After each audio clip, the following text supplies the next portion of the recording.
May kwento ako. Isa akong babae. At almost 1 year na ako na walang jowa.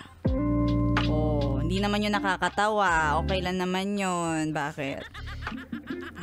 For me, it also means wala akong chururut, barurut, churut, churut. Mas tuyo pa ako sa tuyo. Dahil ayoko din naman na gawin ito just for fun. Reserved ito for someone na mamahalin ko at mamahalin ako. Kaya okay lang sa akin na maghintay. Nag-entertain naman ako ng mga manliligaw. Pero nagtataka ako sa mga ka-talking stage ko. Dahil halos lahat sila, madaling araw akong chinachat. Ay, nakakapagduda naman talaga. 12:00 ng hating gabi hanggang 2:00 ng madaling araw. Ay, baka may tinatago yung mga ganyo.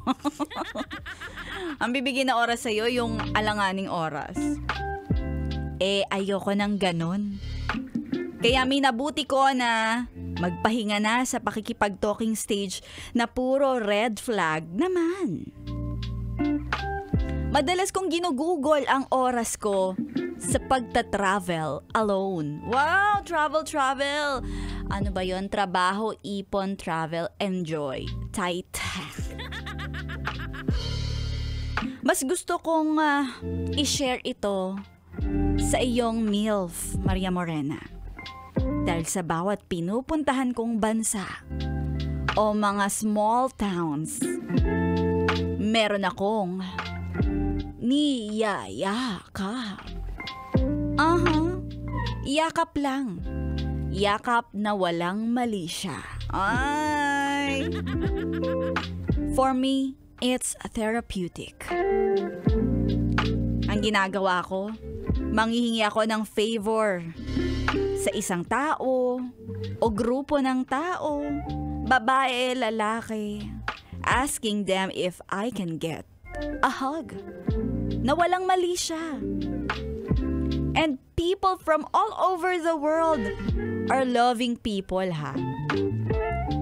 Ang reasoning ko naman doon kaya ginagawa ko yung ganon, dahil okay lang siguro humingi ng ganong pabor, total bukas, hindi naman na kami magkakakilala.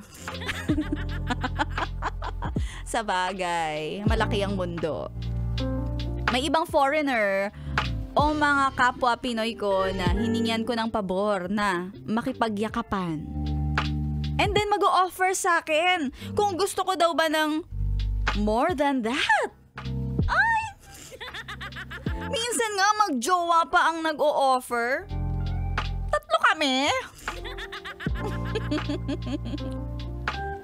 Pero sa dami kong experience sa pakikipagyakapan, I therefore conclude na ang mga lalaking afam na 20 to 25 years old are the ones who are respectful and pure. Magyaryaman sila na makipagkita ay para lang sa pakikipag-usap. O, hindi ka pa rin nakawala sa talking stage, girl. And nothing more. May nagugustuhan na nga ako. Maraming beses kaming nagkayakapan nung nag-travel ako papunta sa Singapore. Pero sa ngayon, nasa Amerika siya at nasa Pinas naman ako.